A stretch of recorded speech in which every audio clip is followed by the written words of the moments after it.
Hello students, welcome to the Spandan Academy, class 9th, subject science. Today we are reading chapter 5, the fundamental unit of life, means जीवन की मौलिक इकाई. While examining a thin slice of cork, Robert Hooke saw that the cork resembled the structure of a honeycomb consisting of many little compartments. Cork की पतली काट के अवलोकन पर रॉबर्ट हुक ने पाया कि इनमें अनेक छोटे छोटे प्रकोष्ठ हैं, जिसकी संरचना मधुमक्खी के छत्ते जैसी प्रतीत होती है. कॉर्क एक पदार्थ है जो वृक्ष की छाल से प्राप्त होता है.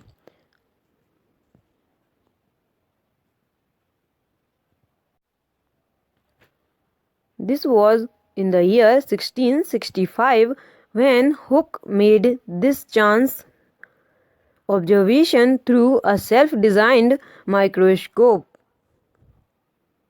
सन 1665 में हुक ने इसे स्वनिर्मित सूक्ष्मदर्शी से देखा था. रॉबर्ट हुक ने इन प्रकोष्ठों को कोशिका कहा. Cell is a Latin word for a little room. Cell Latin शब्द है जिसका अर्थ है छोटा कमरा. This may seem to be a very small and insignificant incident, but it is very important in the history of science. उपरोक्त घटना छोटी तथा अर्थहीन लगती हो, लेकिन विज्ञान के इतिहास में यह एक बहुत ही महत्वपूर्ण घटना है. इस प्रकार सबसे पहले हुक ने देखा कि सजीवों में अलग अलग एकक होते हैं. The use of the word cell to describe these units is used till this day in biology. इन एककों का वर्णन करने के लिए जीव विज्ञान में कोशिका शब्द का उपयोग आज तक किया जाता है. Let us find out about cells. आइए अब हम कोशिका के बारे में पढ़ते हैं. 5.1 What are living organisms made up of? Means सजीव किससे बने होते हैं. Activity 5.1 Let us take a small piece from an onion bulb. प्याज का एक छोटा टुकड़ा लो. चिमटी की सहायता से हम प्याज की अवतल सतह की ओर भीतरी सतह से झिल्ली उतार लेते हैं. इस झिल्ली को तुरंत पानी वाले वॉच ग्लास में रख लेते हैं. इससे झिल्ली मुड़ने अथवा सूखने से बच जाएगी. हम इस झिल्ली से क्या करें. Let us take a glass slide. Put a drop of water on it and transfer a small piece of the peel from the watch glass to the slide.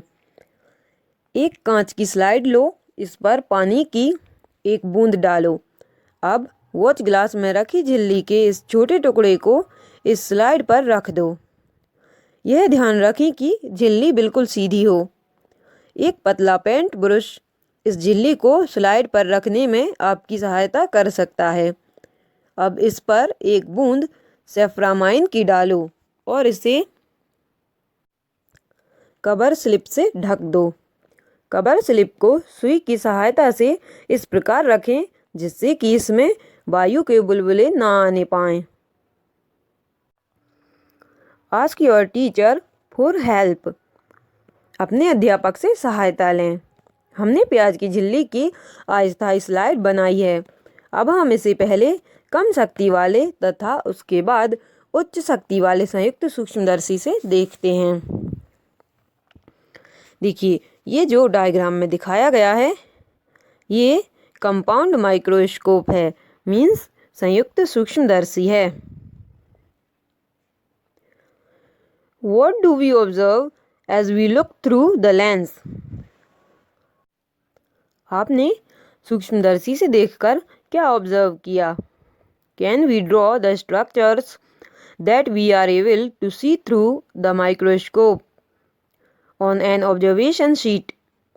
Does it look like fig 5.2?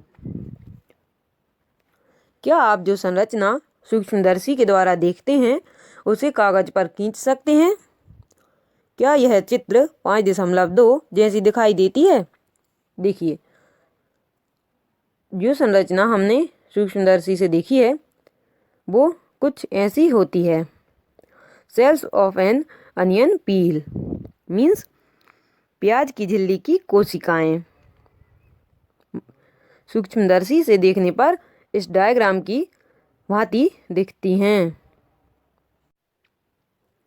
We can try preparing temporary mounds of peels of onions of different size. अब हम विभिन्न आकार वाली प्याज की झिल्लियों से अस्थायी slide बनाएंगे। What do we observe? हम क्या देखते हैं? Do we see similar structures or different structures? क्या हम एक समान संरचनाओं को देखते हैं अथवा भिन्न भिन्न? What are these structures? ये संरचनाएं क्या हैं? These structures look similar to each other. ये सभी संरचनाएं एक जैसी दिखाई देती हैं। Together they form a big structure like an onion bulb.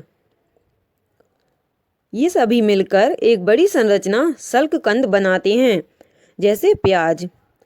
इस क्रियाकलाप से हमें पता चलता है कि विभिन्न आकार के प्याज में सूक्ष्मदर्शी द्वारा देखने पर एक जैसी संरचनाएं दिखाई देती हैं। प्याज की झिल्ली की कोशिकाएं एक समान हैं। प्याज के आकार से इसका कोई संबंध नहीं है। मीन्स हमें जो कोशिकाएं सूक्ष्मदर्शी से दिखी थी वह प्याज की झिल्ली की कोशिकाएं एक समान होती हैं। प्याज के आकार से इनमें कोई फर्क नहीं पड़ता।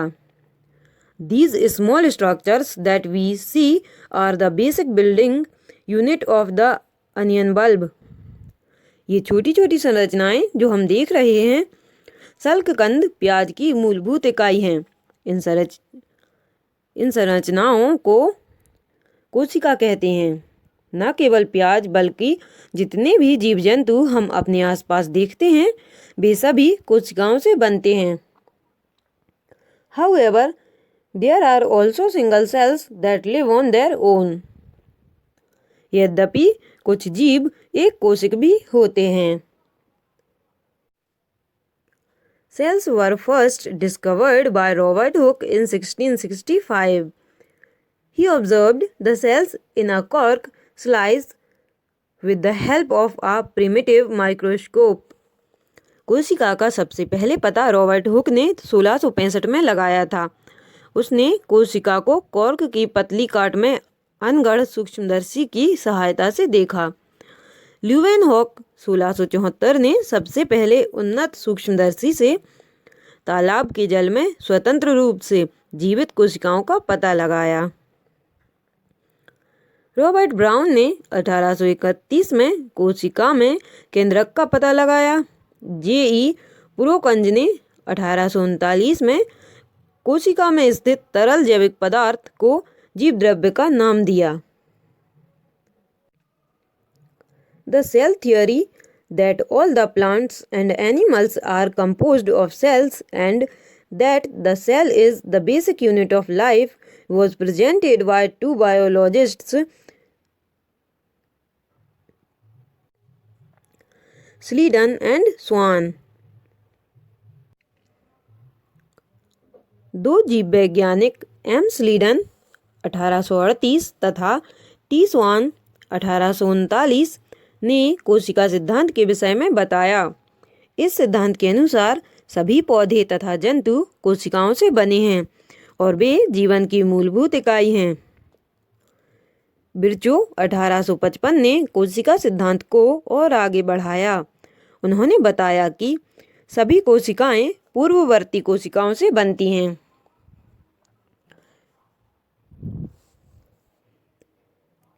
उन्नीस सौ 1940 में इलेक्ट्रॉन सूक्ष्मदर्शी की खोज के बाद कोशिका की जटिल संरचना तथा बहुत से अंगकों को समझना संभव हो सका।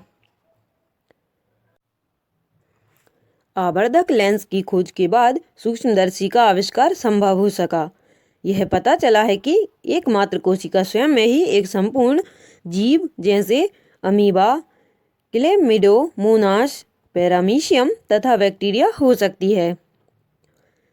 इन सजीवों को एक कोशिक जीव कहते हैं। इसके अतिरिक्त बहुकोशिक जीवों में अनेक कोशिकाएं समाहित होकर विभिन्न कार्यों को संपन्न करने हेतु विभिन्न अंगों का निर्माण करती हैं।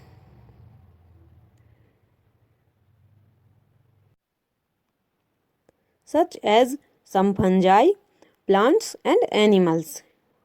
Can we find out names of some more unicellular organisms? जैसे फंजाई, कवक, पादप तथा जंतु। क्या हम कुछ और एक कोशिक जीवों के विषय में पता कर सकते हैं? Every multicellular organism has come from a single cell. How? प्रत्येक कोशिक बहुकोशिक जीव एक कोशिका से ही विकसित हुआ है। कैसे? कोशिकाएं विभाजित होकर अपनी ही जैसी कोशिकाएं बनाती हैं। कोशिकाएं विभाजित होकर अपनी ही जैसी कोशिकाएं बनाती हैं। इस प्रकार सभी कोशिकाएं अपनी पूर्ववर्ती कोशिकाओं से उत्पन्न होती हैं। कुछ जीवों में विभिन्न प्रकार की कोशिकाएं भी हो सकती हैं, जैसे कि इन डायग्राम्स में दिखाया गया है। स्मूथ मसल सेल, ये है चिकनी पेशी कोशिका। ब्लड सेल्स, ये है रुधिर कोशिकाएं। नर्व सेल, ये पूरी यहाँ से यहाँ तक है, ये इतनी लंबी होती है, इसे हम बोलते हैं नर्व सेल मीन्स तंत्रिका कोशिका। ओवम, अंडाणु। बोन सेल, अस्थि कोशिका। स्पर्म, शुक्राणु। फैट सेल मीन्स वसा कोशिका। ये जो सबसे बड़ी आपको दिख रही है इसे बोलते हैं फैट सेल मीन्स वसा कोशिका। Various cells from the human body, मानव शरीर की विभिन्न कोशिकाएं। The shape and size of cells are related to the specific function they perform. कोशिकाओं की आकृति तथा आकार उनके विशिष्ट कार्यों के अनुरूप होते हैं। कुछ कोशिकाएं अपना आकार बदलती रहती हैं, जैसे एक कोशिक अमीबा। कुछ जीवों में कोशिका का आकार लगभग स्थिर रहता है और प्रत्येक प्रकार की कोशिका के लिए विशिष्ट होता है, जैसे कि तंत्रिका कोशिका। तंत्रिका कोशिका मनुष्यों में होती है। Each living cells have a typical shape, perform certain basic functions that are characteristic of all living forms. प्रत्येक जीवित कोशिका में कुछ मूलभूत कार्य करने की क्षमता होती है, जो सभी सजीवों का गुण है। एक जीवित कोशिका ये मूलभूत कार्य कैसे करती है? हम जानते हैं कि बहुकोशिक जीवों में श्रम विभाजन होता है, जैसा कि मनुष्यों में। इसका अर्थ यह है कि शरीर के विभिन्न अंग विभिन्न कार्य करते हैं। जैसे मनुष्य के शरीर में हृदय रुधिर को पंप करता है तथा आमाशय भोजन का पाचन आदि। इसी प्रकार एक कोशिक में भी श्रम विभाजन होता है। वास्तव में ऐसी प्रत्येक कोशिका में कुछ विशिष्ट घटक होते हैं, जिन्हें कोशिकांग कहते हैं। प्रत्येक कोशिकांग एक विशिष्ट कार्य करता है, जैसे कोशिका में नए पदार्थ का निर्माण, अपशिष्ट पदार्थों का निष्कासन आदि।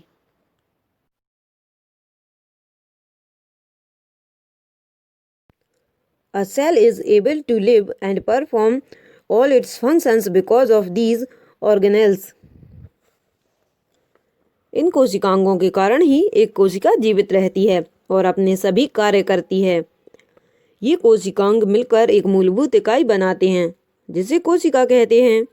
यह बड़ा रुचिकर है कि सभी कोशिकाओं में एक ही प्रकार के कोशिकांग होते हैं।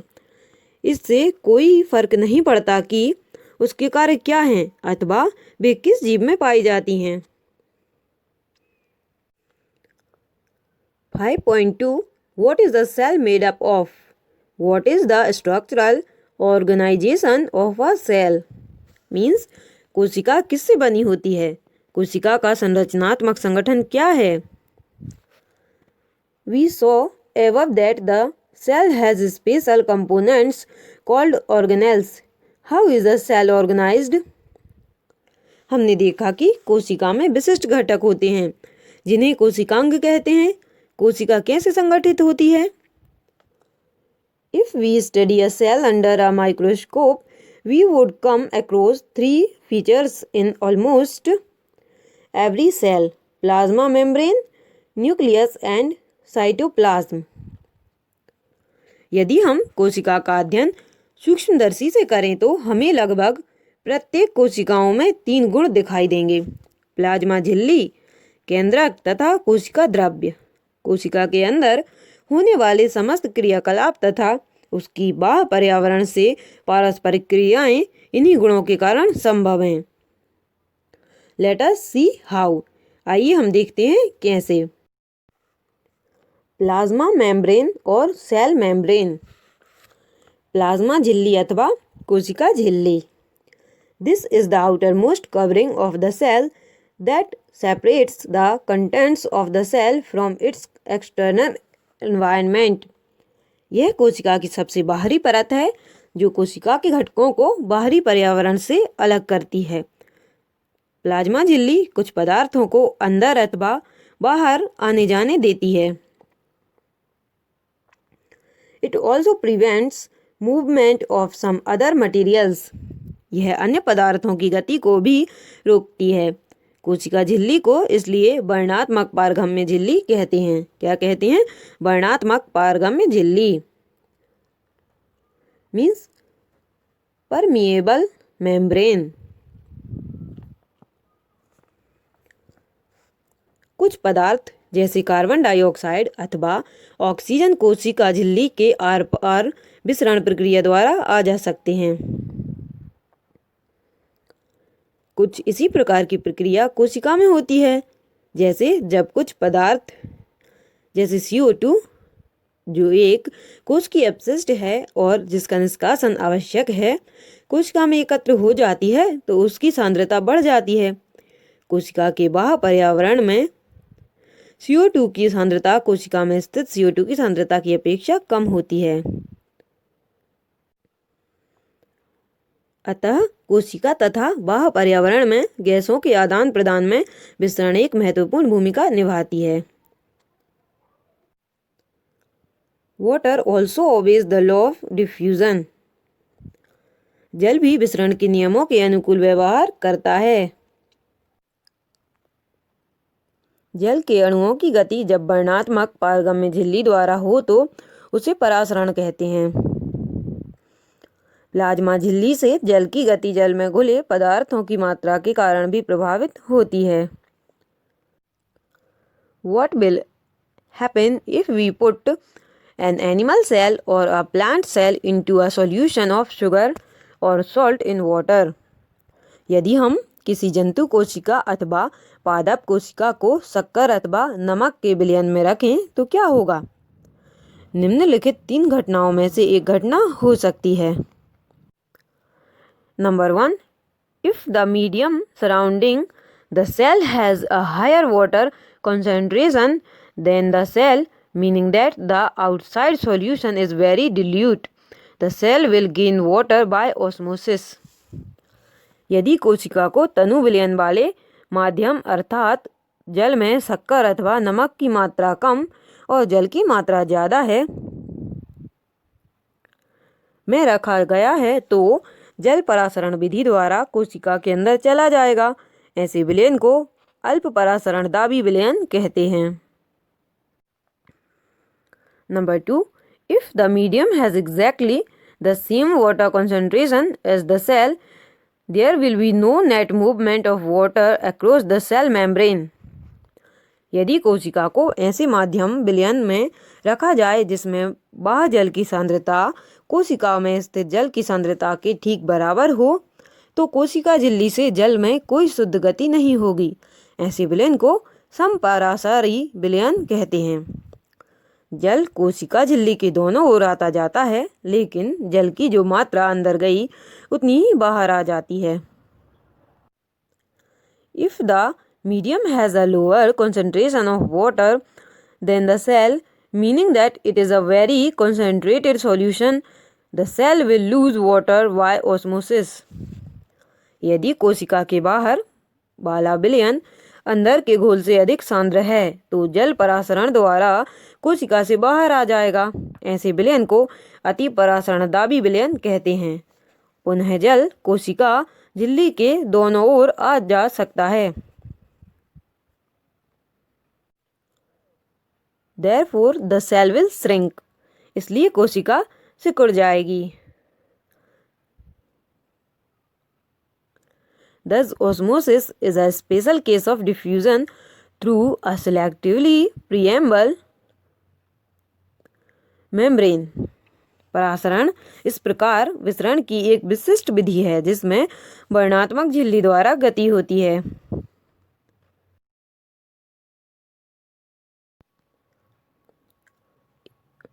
Unicellular freshwater organisms and most plant cells tend to gain water through osmosis. एक कोशिकीय अलवणीय जलीय जीवों तथा अधिकांश पादप कोशिकाएं परासरण द्वारा जल ग्रहण करते हैं। पौधों के मूल द्वारा जल का अवशोषण परासरण का एक उदाहरण है। Thus, diffusion is important in exchange of gases and water in the life of a cell.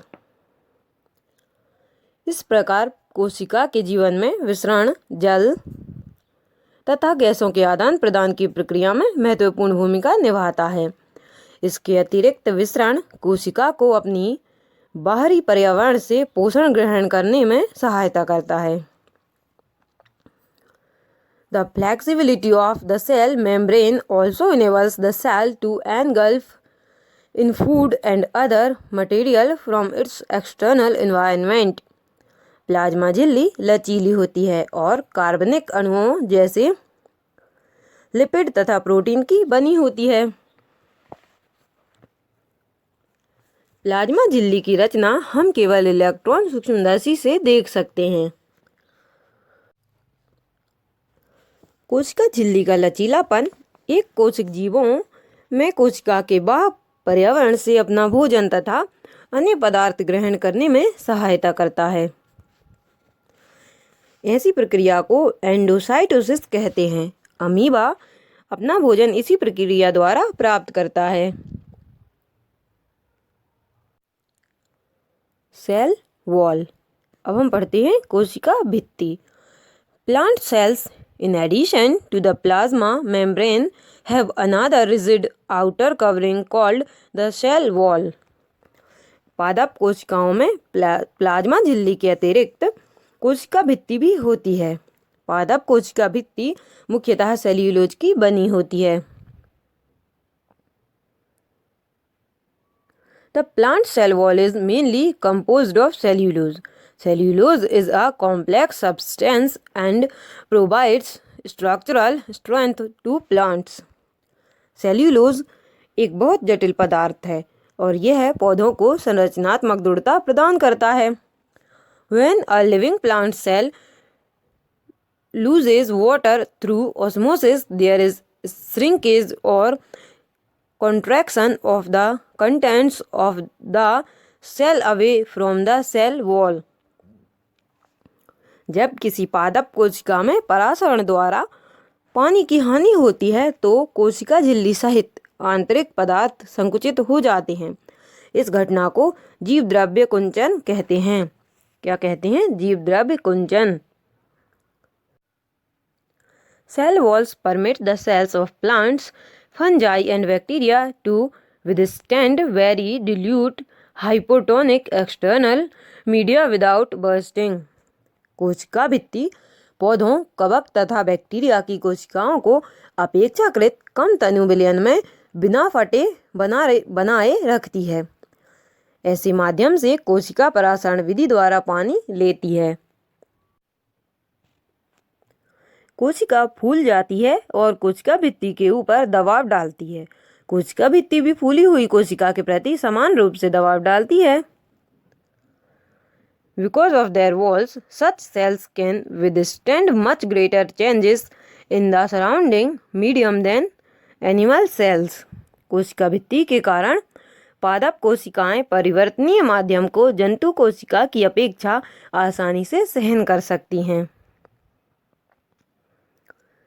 Nucleus means केंद्रक। देखो, आपको याद होगा कि हमने प्याज की झिल्ली की अस्थायी स्लाइड बनाई थी। हमने इस झिल्ली पर आयोडीन की बूंदें भी डाली थी। क्यों डाली थी? यदि हम बिना आयोडीन की स्लाइड देखेंगे तो हम क्या देखेंगे? जब हमने आयोडीन का घोल डाला तो क्या प्रत्येक कोशिका समान रूप से रंगीन हो गई? कोशिका के विभिन्न भाग रासायनिक संगठन के आधार पर विभिन्न रंगों से रंगे जाते हैं। कुछ क्षेत्र अधिक गहरे रंग के प्रति तो होते हैं तथा कुछ कम। Apart from iodine solution we could also use safranin solution और methylene blue solution to stain the sales.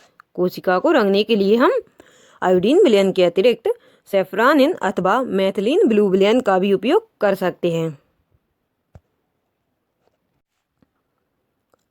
The nucleus has A double layered covering called nuclear membrane. केंद्रक के चारों ओर दोहरे परत का एक स्तर होता है जिसे केंद्रक झिल्ली कहते हैं।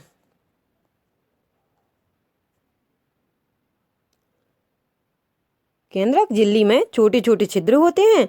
इन छिद्रों के द्वारा केंद्रक के अंदर का कोशिका द्रव्य केंद्रक के बाहर जा पाता है। The nucleus contains chromosomes which are visible as rod-shaped structures only when the cell is about to divide. केंद्रक में क्रोमोसोम होते हैं जो कोशिका विभाजन के समय छड़ के आकार के दिखाई पड़ते हैं। क्रोमोसोम में आनुवांशिक गुण होते हैं जो माता पिता से डीएनए अणु के रूप में अगली संतति में जाते हैं। Chromosomes are composed of DNA and protein. Chromosome DNA तथा प्रोटीन के बने होते हैं। डीएनए अणु में कोशिका के निर्माण व संगठन की सभी आवश्यक सूचनाएं होती हैं। जो कोशिका विभाजित नहीं हो रही होती है उसमें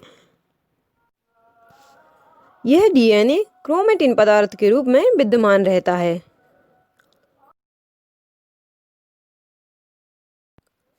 The nucleus plays a central role in cellular reproduction, the process by which a single cell divides and forms two new cells.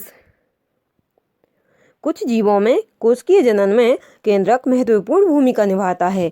इस प्रक्रिया में एक अकेली कोशिका विभाजित होकर दो नई कोशिकाएं बनाती है। यह कोशिका के विकास व परिपक्वन को निर्धारित करता है। साथ ही सजीव कोशिका की रासायनिक क्रियाओं को भी निर्देशित करता है। In some organisms like bacteria, the nuclear region of the cell may be poorly defined due to the absence of a nuclear membrane. Bacteria जैसे कुछ जीवों में कोशिका का केंद्रकीय क्षेत्र बहुत कम स्पष्ट होता है क्योंकि इसमें केंद्रक झिल्ली नहीं होती। ऐसे अस्पष्ट केंद्रक क्षेत्र में केवल क्रोमेटिन पदार्थ होता है। ऐसे क्षेत्र को केंद्रकाय कहते हैं। ऐसे जीव जिसकी कोशिकाओं में केंद्रक झिल्ली नहीं होती उन्हें प्रोकैरियोट तथा जिन जीवों की कोशिकाओं में केंद्रक झिल्ली होती है उन्हें यूकैरियोट कहते हैं। देखिए इस डायग्राम में 5.4 में प्रोकैरियोटिक सेल को दिखाया गया है। प्रोकैरियोटिक कोशिकाओं में और भी अन्य अधिकांश द्रव्य अंगक नहीं होते हैं जो कि यूकैरियोटिक कोशिकाओं में होते हैं। ऐसे अंगकों के अनेक कार्य भी कोशिका द्रव्य के असंगठित भागों द्वारा ही किए जाते हैं। Now we are reading cytoplasm means कोशिका द्रव्य। देखिए जब हमने प्याज की झिल्ली तथा मनुष्य के गाल की कोशिकाओं की स्लाइड को देखा तब हमें प्रत्येक कोशिका में एक बड़ा क्षेत्र दिखा जो कोशिका झिल्ली से घिरा हुआ था। इस क्षेत्र में बहुत हल्का धब्बा था। इसे कोशिका द्रव्य कहते हैं। The cytoplasm is the fluid contained inside the plasma membrane. Plasma झिल्ली के अंदर कोशिका द्रव्य एक तरल पदार्थ है। इसमें बहुत से विशिष्ट कोशिका के घटक होते हैं जिन्हें कोशिका अंगक कहते हैं। Each of these organelles performs a specific function for the cell. प्रत्येक अंगक कोशिका के लिए विशिष्ट कार्य करते हैं। Cell organelles are enclosed by membranes. कोशिका अंगक झिल्ली युक्त होते हैं। In prokaryotes, beside the absence of a defined nuclear region, the membrane-bound cell organelles are also absent. Prokaryotic कोशिकाओं में वास्तविक केंद्रक के अतिरिक्त झिल्ली युक्त अंगक भी नहीं होते, जबकि यूकैरियोटिक कोशिकाओं में केंद्रकीय झिल्ली तथा झिल्ली युक्त अंगक होते हैं। The significance of membranes can be illustrated with the example of viruses. झिल्ली की सार्थकता वायरस के उदाहरण से स्पष्ट कर सकते हैं। वायरस में भी किसी प्रकार की झिल्ली नहीं होती और इसलिए इसमें जीवन के गुण तब तक लक्षित नहीं होते जब तक कि यह किसी सजीव के शरीर में प्रविष्ट करके कोशिका की मशीनरी का उपयोग कर अपना बहुगुणन नहीं कर लेता। 5.2.5 Cell organelles. कोशिका अंगक. Every cell has a membrane around it to keep its own contents separate from the external environment. प्रत्येक कोशिका के चारों ओर अपनी झिल्ली होती है जिससे कि उसमें स्थित पदार्थ वह पर्यावरण से अलग रहे। Large and complex cells, including cells from multicellular organisms, need a lot of chemical activities to support their complicated structure and function. बड़ी तथा जटिल कोशिकाओं, जिसमें बहुकोशिक जीवों की कोशिकाएं भी शामिल हैं, को भी उपापचयी क्रियाओं की बहुत आवश्यकता होती है जिससे कि वे जटिल संरचना तथा कार्य को सहारा दे सकें। इन विभिन्न प्रकार की उपापचयी क्रियाओं को अलग अलग रखने के लिए ये कोशिकाएं झिल्ली युक्त छोटी छोटी संरचनाओं अंगक का उपयोग करती हैं। यह यूकैरियोटिक कोशिकाओं का एक ऐसा गुण है जो उन्हें प्रोकैरियोटिक कोशिकाओं से अलग करता है। Some of these organelles are visible only with an electron microscope. इनमें से कुछ अंगक केवल इलेक्ट्रॉन सूक्ष्मदर्शी से ही देखे जा सकते हैं। अंतर्द्रव्यीय जालिका, गोल्जी उपकरण, लाइसोसोम, माइटोकॉन्ड्रिया, प्लास्टिसिड तथा रसधानी कोशिका अंगकों के महत्वपूर्ण उदाहरण हैं। 5.2.5 first endoplasmic reticulum ER means अंतर्द्रव्यीय जालिका।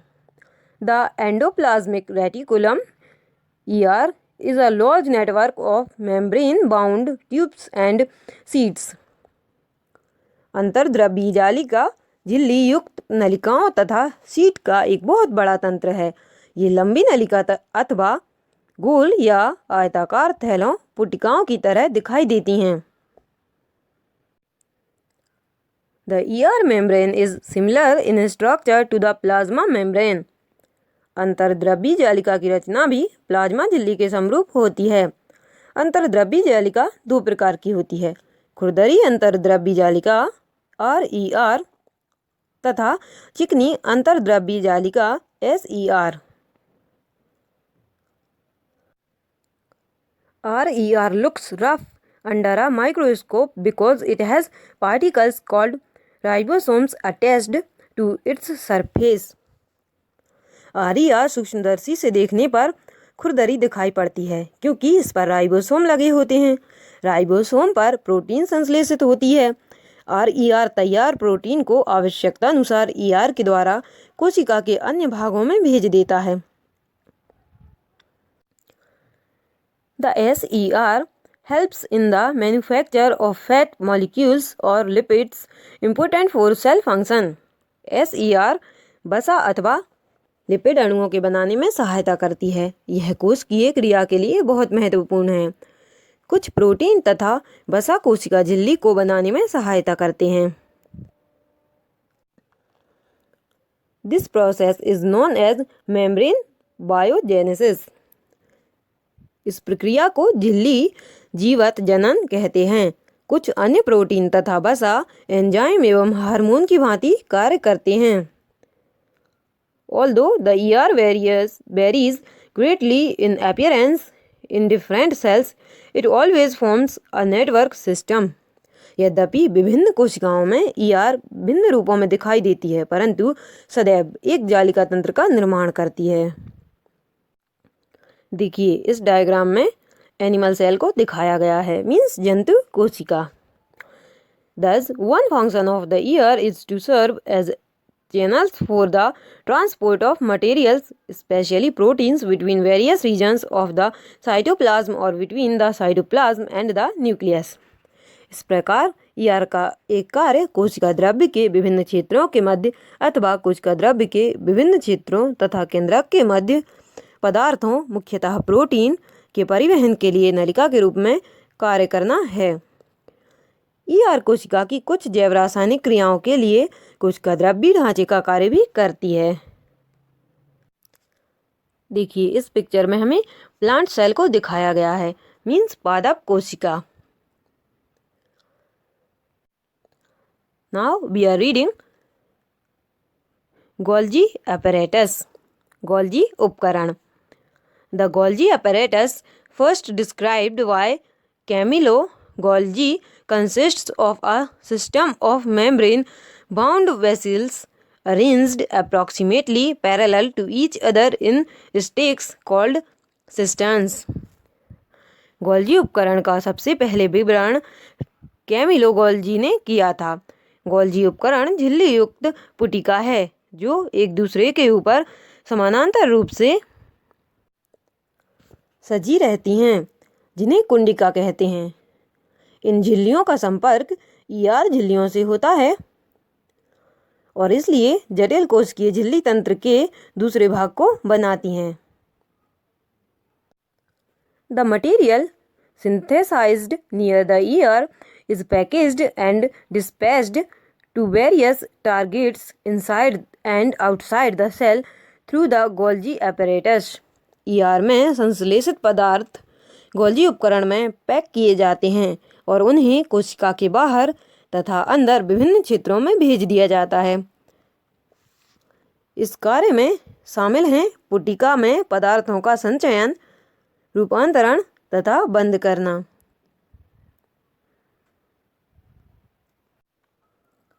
In some cases, complex sugars may be made from simple sugars in the Golgi apparatus. The Golgi apparatus is also involved in the formation of lysosomes. कुछ परिस्थिति में Golgi उपकरण में सामान्य शक्कर से जटिल शक्कर बनती है। गोल्जी उपकरण के द्वारा लाइसोसोम को भी बनाया जाता है। तो चलिए हम देखते हैं लाइसोसोम क्या होते हैं। Lysosomes are a kind of waste disposal system of the cell. Lysosome कोशिका का अपशिष्ट निपटाने वाला तंत्र है।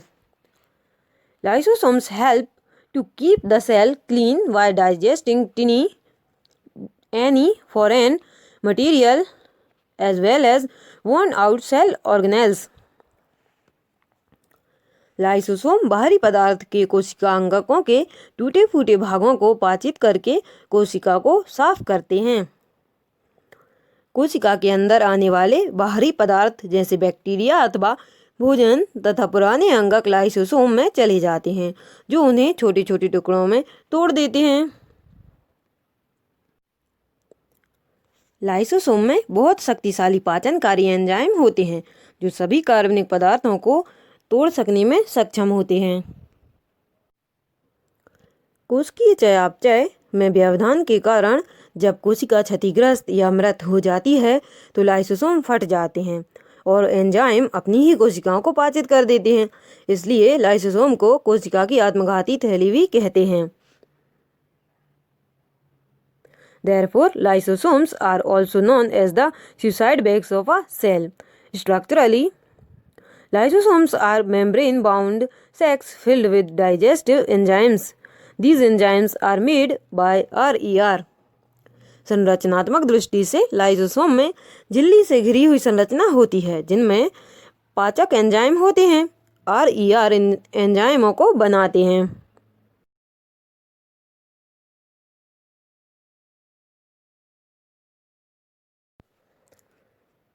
Mitochondria. Mitochondria are known as the powerhouses of the cell. Mitochondria कोशिका का बिजली घर है। The energy required for various chemical activities needed for life is released by mitochondria in the form of ATP, adenosine triphosphate molecules. जीवन के लिए आवश्यक विभिन्न रासायनिक क्रियाओं को करने के लिए माइटोकॉन्ड्रिया ATP, एडिनोसिन ट्राइफॉस्फेट के रूप में ऊर्जा प्रदान करते हैं। ATP कोशिका की ऊर्जा है। शरीर नए रासायनिक यौगिकों को बनाने तथा यांत्रिक कार्य के लिए ATP में संचित ऊर्जा का उपयोग करता है। माइटोकॉन्ड्रिया में दोहरी झिल्ली होती है। The outer membrane is very porous while the inner membrane is deeply folded. बाहरी झिल्ली छिद्रित होती है, भीतरी झिल्ली बहुत अधिक बलित होती है। ये बलय ATP बनाने वाली रासायनिक क्रियाओं के लिए एक बड़ा क्षेत्र बनाते हैं। Mitochondria are strange organelles in the sense that they have their own DNA and ribosomes. Mitochondria बहुत अद्भुत अंगक है क्योंकि इसमें उसका अपना DNA तथा राइबोसोम होते हैं। Therefore, mitochondria are able to make some of their own proteins.